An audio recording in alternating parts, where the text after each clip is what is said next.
What's up mga boss? It's your boy Boss G. So eto na nga po ang part 3 ng ating Hong Kong tour. So yun na nga mga boss. After ko nga dun sa Buddha at sa temple, eto't bumaba na nga tayo sa kalupaan upang puntahan naman o magtungo sa famous monster apartment nila dito sa Hong Kong, kung saan nag-shoot sila Alden Richard at Catherine Bernardo para sa movie nilang Hello Love Goodbye Part 1. At eto na nga mga boss, yung dumating na nga tayo dito sa metro station kung saan sasakay tayo papunta po sa Quarry.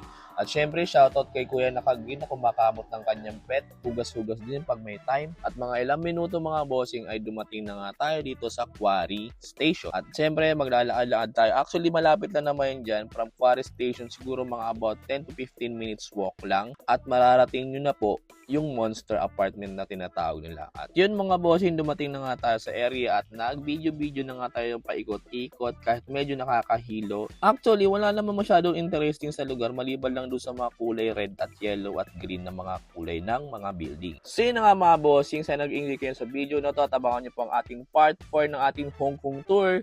At don't forget to follow, like, and share. It's your boy Boss D. Ciao!